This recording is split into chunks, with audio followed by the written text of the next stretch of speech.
بسم اللہ الرحمن الرحیم۔ الحمدللہ آج ہماری تلاوت کا آغاز 28ویں پارے سے ہوا۔ سورہ مجادلہ۔ ایک خاتون حضرت خولہ رضی اللہ تعالیٰ عنہ اللہ کے نبی کی خدمت میں آئی اپنے شوہر کی شکایت لے کر، اور اس پہ اصرار کرنے لگی۔ ایسا لگ رہا تھا اللہ کے نبی سے جھگڑ رہی ہے۔ کہہ رہی تھی میرے شوہر اوس بن ثابت نے کیا کیا، مجھ سے زہار کر لیا۔ زمانہ جاہلیت میں یہ الفاظ استعمال ہوتے تھے، تم میری ماں کی پشت کی طرح ہو۔ یہ طلاق کے معنی میں استعمال ہوتا تھا۔ بیوی شوہر سے جدا ہو جاتی تھی۔ یہ اپنے شوہر کی شکایت لے کے آئی کہ میری جوانی اس نے تباہ کی ہے، میں نے اپنا پیٹ اس کے لیے چاک کیا ہے، اور جب اب میں بوڑھی ہو گئی اس نے مجھے چھوڑ دیا ہے۔ اب میرے چھوٹے بچے ہیں، اس کے پاس رہیں گے ضائع ہو جائیں گے، میرے پاس رہیں گے کہاں سے کھائیں گے۔ کچھ ایسے اصرار سے کہہ رہی تھی تو اللہ رب العزت فرماتا، عائشہ فرماتی ہے میں قریب کے کمرے میں تھی، وہ ساری باتیں میں بھی سن نہیں پائی، لیکن اللہ نے کہہ دیا قد سمع اللہ، میں نے سن لیا، میں نے اس عورت کی باتیں سن لی ہے، اور آسمان سے حکم آ گیا۔ یہ میاں بیوی پھر زندگی گزار سکتے ہیں، اس غلطی پر توبہ کریں، یہ واقعی ایک گناہ ہے، لیکن کفارہ دے دیں گے، ازواجی زندگی بحال ہو جائے، ازواجی رشتہ بحال ہوگا۔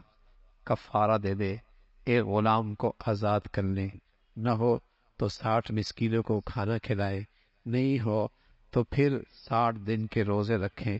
یہ کفارہ ادا کر دیا، ازواجی رشتہ باقی رہے گا۔ اس کا تذکرہ فرمایا، اللہ کی بڑائی، اس کا تعریف، اور پھر فرمایا تم کہیں بھی سرگوشیاں کرتے ہو، 3 یا 4، 2 یا 1 یا کوئی بھی، جتنے بھی، خیال رکھنا اللہ بھی موجود، اللہ بھی موجود، کوئی ہو نہ ہو اللہ تو ہے، اللہ تو موجود ہے۔ اسی کا تذکرہ فرمایا، یہودی اللہ کے نبی کو پریشان کرنے کے لیے مختلف بہانے میں سرگوشیاں کیا کرتے تھے، اس کی مذمت فرمائی، مجلس کے آداب بتائے، کوئی آئے تو وسعت پیدا کرو، اس کے لیے گنجائش پیدا کرو، اس کا تذکرہ فرمایا۔ پھر فرمایا جو اللہ کے فکر سے محروم ہوتے ہیں وہ شیطان کے زیر اثر رہتے ہیں، وہ شیطان کی جماعت، اور ایمان والے جن کے دلوں میں واقعی ایمان ہو وہ کبھی کفار سے دلی دوستی نہیں رکھتے، وہ کفار سے اور کسی کافر سے دلی محبت اور دلی دوستی نہیں رکھتے، چاہے ان کے اپنے ہی کیوں نہ ہو، باپ ہی کیوں نہ ہو، اولاد ہی کیوں نہ ہو۔ اگر کافر ہے تو وہاں رشتوں کی بنیاد نسبی اور خونی نہیں، رشتوں کی بنیاد اسلام ہے، اسلام رشتوں کی بنیاد ہے۔ اگر وہ نہیں ہے تو ان کا کوئی تعلق نہیں۔ پھر اللہ رب العزت نے فرمایا یہ لوگ ہیں جن کے دلوں کے اندر ایمان لکھا جا چکا ہے، ان کی تصدیق کی جاتی ہے، اور ان سے یہ اللہ کی جماعت ہے، یہ اللہ کی جماعت ہے، اور اللہ ان سے راضی ہے، اس کا تذکرہ فرمایا۔ پھر سورہ حشر ہے، اللہ کی حمد و ثنا ہے، اور پھر مدینہ منورہ سے بنو نذیر یہودیوں کا ایک قبیلہ تھا جس سے مسلمانوں کا معاہدہ تھا، لیکن وہ سازشی قوم ہے، خفیہ طور پہ مشرکین سے ان کے تعلقات تھے اور مسلمانوں کے خلاف سازشیں کرتے تھے۔ اللہ کے نبی صلی اللہ علیہ وسلم نے طے فرما دیا انہیں یہاں سے جلا وطن کرنا ہے۔ تو مدینہ میں ان کے بڑے محفوظ قلعے تھے، اور معاشی طور پہ وہ بڑے مضبوط تھے۔ ان کا تو خیال بھی نہیں تھا کہ رسوائی اور ذلت کے ساتھ یہاں سے ہم نکالے جائیں گے، لیکن نکالے گئے اور وہاں سے انہیں نکالا گیا۔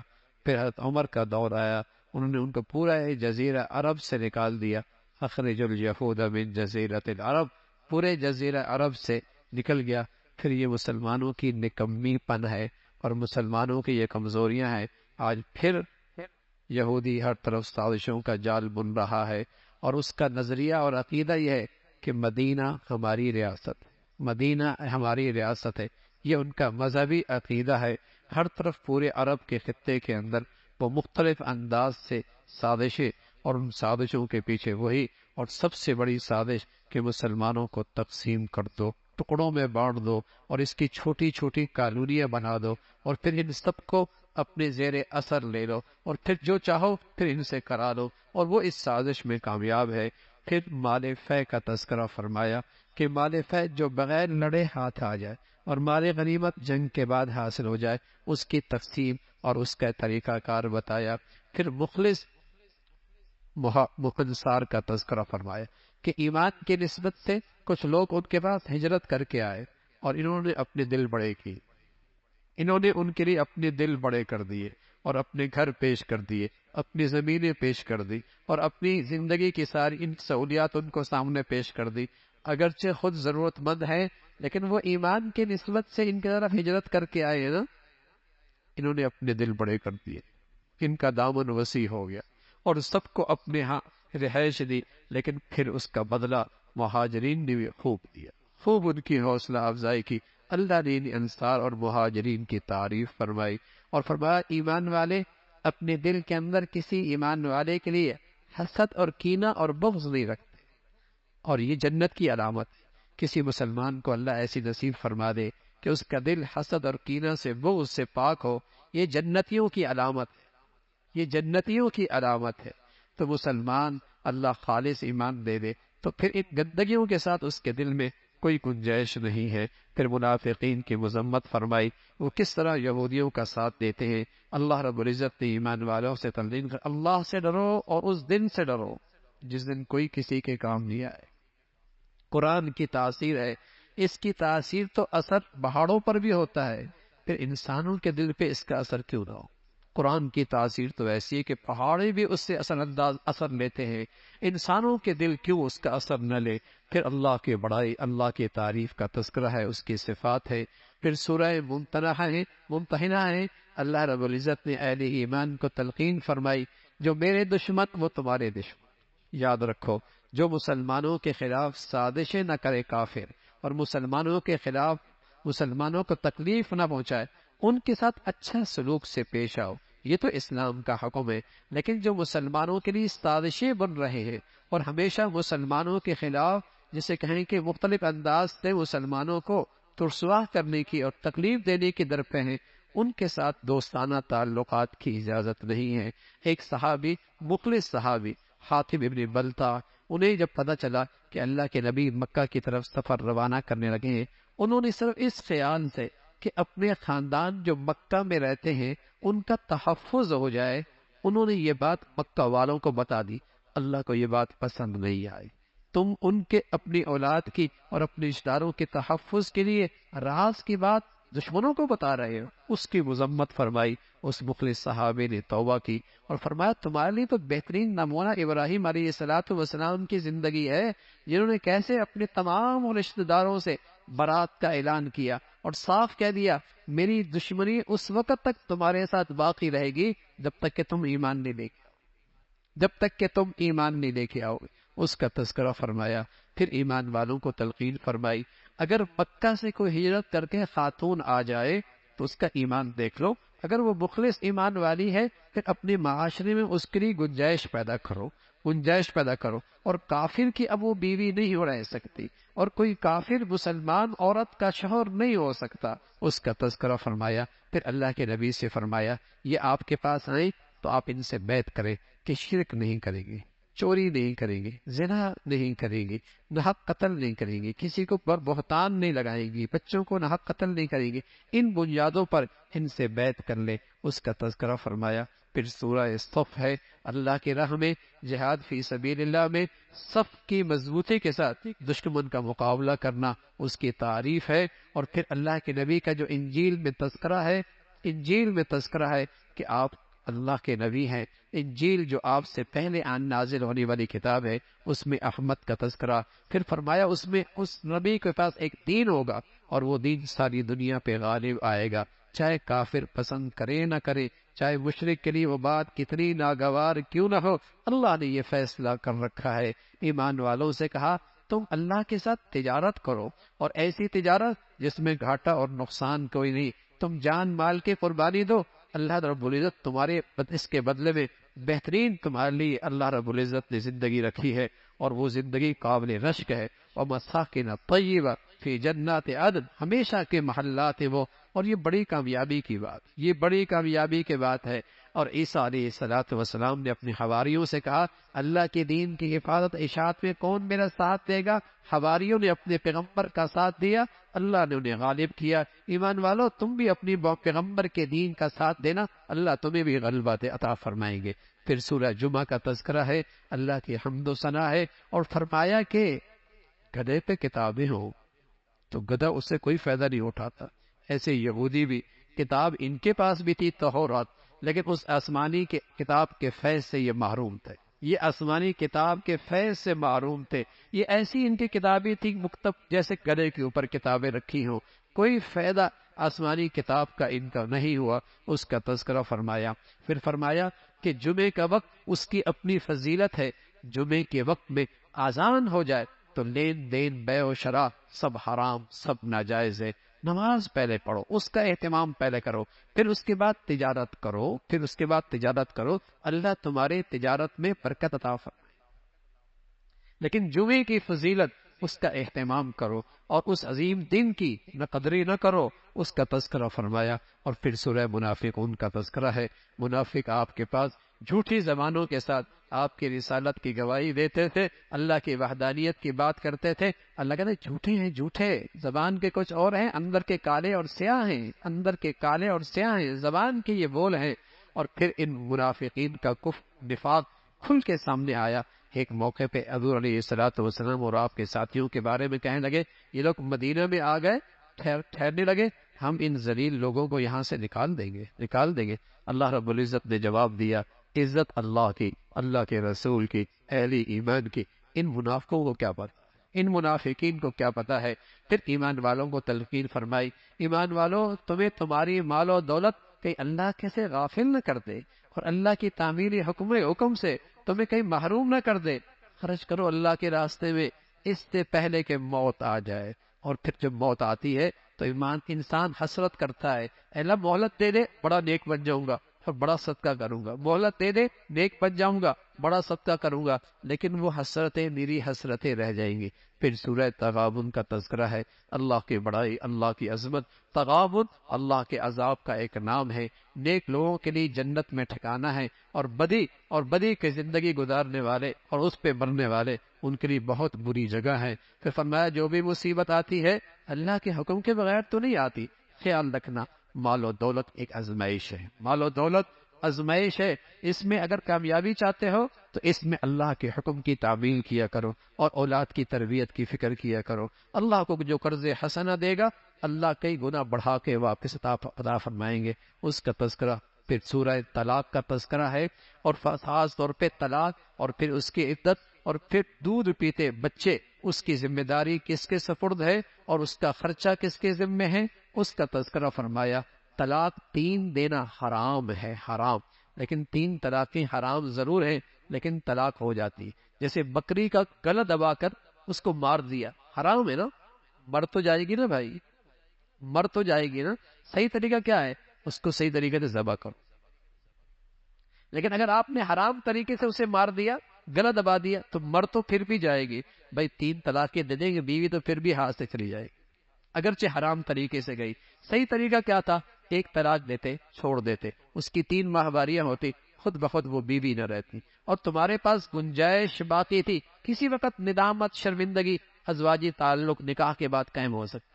لیکن اگر 3 دے دی اور پھر حرام کیا تو بیوی بھی گئی، گناہ بھی ہوا۔ اس کا تذکرہ فرمایا کوئی بھی مشکل اور کوئی بھی پریشانی کا حل تقویٰ ہے، اللہ تقوی کی زندگی سے مشکلیں آسان فرما دیتا ہے، مشکلیں آسان فرما دیتا ہے، اور اللہ اس کی معاش کی ضرورت وہاں سے کرتے ہیں کہ تمہارے وہم و گمان کے اندر بھی نہیں ہوتی۔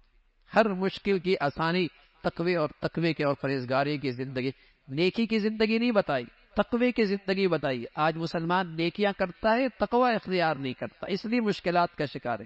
نیکیاں کرتا ہے، گناہ بھی پہاڑوں جیسے کرتا ہے، نیکیاں بھی ویسی لیکن گناہ بھی ویسی، اس لیے نیکیوں کی ساری تاثیر ختم ہو جاتی ہے۔ اس لیے فرمایا اگر زندگی کی مشکلات سے نجات پانا چاہتے ہو گناہوں سے پرہیز کرو، مشکلیں آسان ہو جائے گی، معاش کا مسئلہ عزت سے اللہ آسان فرمائیں گے، اس کا تذکرہ فرمایا۔ پھر اللہ کے نبی کو تلقین فرمائی، حرام قرار دینے کا اختیار تو اللہ کے پاس ہے، حلال کیا ہے حرام کیا ہے اس کا اختیار تو اللہ کے پاس ہے۔ گھر کی بات گھر والوں نے کسی اور کو بتا دی، اس پر تنبیہ فرمائی، نبی کی راز کی بات کو پھیلاؤ نہیں۔ کہ تمام ایمان والوں کو تلقین فرمائی، گھر والوں کی دینی تربیت اور دینی تعلیم گھر کے ذمہ دار پہ فرض ہے، فرض۔ صرف اپنا دیندار بننا کافی نہیں، گھر کی اہلیہ اور گھر کی بیوی اور گھر کے بچے، ان کی دینی تربیت مسلمانوں پہ فرض ہے۔ پہلی درسگاہ یہ اجڑ گئی تو معاشرہ کیسے بنے گا؟ پہلی درسگاہ یہ اجڑ کے رہ گئی تو معاشرہ کیسے بنے گا؟ معاشرے کی پہلی اکائی تو گھر ہے نا بھائی، اور جب گھر ہی کا ادارہ اور گھر ہی کے درسگاہ اور گھر ہی کی تربیت گاہ اجڑ گئی ہے تو پھر معاشرہ کیسے اچھا ہو سکتا؟ گھر تو بھائی پہلی اکائی ہے معاشرے کی اور پہلی درسگاہ ہے، اس کے دو مربی ہیں، باپ اور ماں، باپ اور ماں، اس لیے ان کا آپس کا باہمی اعتماد اور محبت ہونا ضروری ہے۔ اگر دونوں ماں باپ کی زندگیوں کا رخ الگ ہے، درسگاہ اجڑ کے رہ جائے۔ بتائیے نا، اگر کلاس کے ٹیچر ایک دوسرے سے دستے گریبان ہو، ان بچوں کا کیا حال ہو، اس نسل کا کیا حال ہو؟ وہ گھر کی پہلی درسگاہ ماں باپ کی زندگی ہے، گھر کی درسگاہ ہے، یہ تربیت گاہ ہے، یہ تعلیم گاہ ہے، لیکن جب تک یہ دونوں ایک رخ پر ہوں گے، اور وہ رخ آخرت، اللہ کی رضا، اللہ کی پسند کی زندگی، پھر نئی نسلیں بنا کرتی ہیں، پھر قومیں بنا کرتی ہیں۔ پہلے گھر خراب ہوتے ہیں، پھر معاشرہ خراب ہوتا ہے، پہلے گھروں میں نفرتوں کی آگ ہوتی ہے، پھر معاشرہ نفرتوں کا شکار ہو جاتا ہے، پہلے گھروں کا سکون جاتا ہے، پھر معاشرہ بے سکون ہوتا ہے۔ تو فریضہ تھا مسلمانوں کے گھروں کی زندگی کا کہ اپنی اولاد اور اپنے گھر والوں کی دینی تربیت کرو، دینی اخلاق زندہ کرو، دینی عقائد کی فکر کرو، ان کی آخرت کی زندگی کی فکر کرو، یہ فریضہ ہے۔ پھر اللہ رب العزت نے بتایا، ایمان کوئی نہیں، ایمان کوئی نہیں تو کافر کا عذر کل کوئی نہیں قبول ہونا، کل پھر کوئی عذر قبول نہیں ہوتا۔ اے ایمان والو، سچی توبہ کرو، توبۃ نصوحا، سچی توبہ کرو۔ اور سچی توبہ کیا ہوتی ہے؟ سچی توبہ میں 4 چیزیں ہوتی ہیں، اللہ ان راتوں میں ہمیں نصیب فرما دے، اللہ ان راتوں میں ہمیں نصیب فرما دے۔ سچی توبہ میں 4 چیزیں ہوتی ہیں۔ پہلی چیز، اپنی پچھلی زندگی پر دل کی سچی ندامت، دل کی سچی ندامت، پہلی چیز۔ دوسری چیز، آئندہ ایسی غلط زندگی گزارنے کی نہ گزارنے کا سچا عزم، سچ اے اللہ اب گناہ نہیں کر، یہ سچا عزم۔ تیسری چیز، کسی کے حقوق دینے ہیں، ان حقوق کی ادائیگی، فوراً ان کی حقوق کی ادائیگی۔ چوتھی شرط یہ ہے کہ اللہ کے ایسے حقوق ضائع کیے، حج نہیں کیا، زکوٰۃ پوری نہیں دی، نماز رہ گئی، ان کی قضا کرنا شروع کر دے، ان کا ازالہ کرنا شروع کر دے۔ یہ 4 بنیادیں ہیں سچی توبہ کی۔ سچی توبہ کی ندامت سچی ہو، آئندہ نہ کرنے کا عزم ہو، مخلوق میں سے کسی کا حق ادا کرنا ہے، اس کو فوراً ان کے حقوق ادا کرے، یہ طے کر لے کہ ان کا حق ادا کروں گا، اور ساتھ ساتھ جو فرائض اللہ کے چھوٹی ہوئی ہیں رہ گئے ان کی قضا کرنا شروع کر دے۔ حج نہیں تو فریضہ کرو، زکوٰۃ نہیں دی دو، نماز نہیں پڑھی ادا کرو، یہ فریضہ، یہ سچی توبہ ہے۔ اور رسول اللہ صلی اللہ علیہ وسلم فرمایا کرتے تھے، جس خوش نصیب کو یہ سچی توبہ نصیب ہو جائے، التائب من الذنب کمن لا ذنب لہ، یہ تو ایسا ہے جیسے اس نے گناہ کیا ہی نہیں۔ اللہ ہمیں نصیب فرما دے۔ اور بھائی کب پھر نصیب ہوگا؟ اگر ان راتوں میں نصیب نہیں، اس رمضان میں نصیب نہیں، ہمارے نبی فرمایا کرتے تھے کوئی ازلی بد نصیب ہی ہو سکتا ہے، اور کوئی ازلی بد وقت ہی ہوا کرتا ہے جو رمضان کی ایسی بخشش بھری گھڑیاں پائے اور رحمتوں کی یہ برسات پائے اور پھر بھی اس کی بخشش۔ اللہ نہ کرے ہمیں ہم نبی کی بد دعا کے مستحق بنے، اللہ نہ کرے ہمارا گھر کا کوئی فرد اس بد دعا کا مستحق بنے۔ تو میرے عزیزوں، سچی ندامت، سچی شرمندگی انہی گھڑیوں کے اندر ہو، اور انہی تو تب راتیں رہ گئیں، خوب خلوت میں رو کر اللہ کو منا لو، مزہ آئے گا زندگی کے۔ ایسا لگے گا دل کا ایک آنسو ندامت کا بہہ جائے، دل ٹھنڈا ہو جائے گا، دل ٹھنڈا ہو جائے گا، دل میں سکون آ جائے گا، دل میں کلیجہ ٹھنڈا ہو جائے گا۔ توبہ کی، سبحان اللہ، توبہ ایسی عظیم و شان عبادت ہے، زندگی کی تیز ترین سواری کو آپ تصور کرو، لیکن توبہ ان سب سے تیز رفتار سواری ہے جو بندے کو اللہ کے بہت قریب کر۔ جو بندے کو اللہ کے بہت قریب، اس سے تیز سواری کوئی نہیں، توبہ سے پڑھ کر تیز سواری کوئی نہیں، جو تیزی کے ساتھ اللہ کے قریب بندے کو کر دیتی ہے۔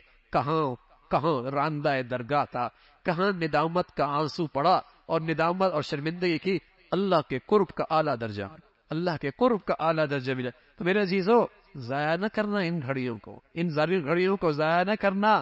کون جیتا ہے اگلے سال بھائی؟ کتنے آپ کے پیارے جاننے والے ہیں جو پچھلے سال تھے اور آج زمین پر موجود نہیں؟ کون جیتا ہے؟ عمر فرمایا کرتے تھے، لوگ کہتے ہیں فلاں مر گیا، فلاں مر گیا، فلاں مر گیا، ایک دن دنیا کہے گی عمر بھی مر گئے۔ ہمارے بارے میں بھی دنیا یہی کہے گی نا بھائی، یہ بھی چلا گیا۔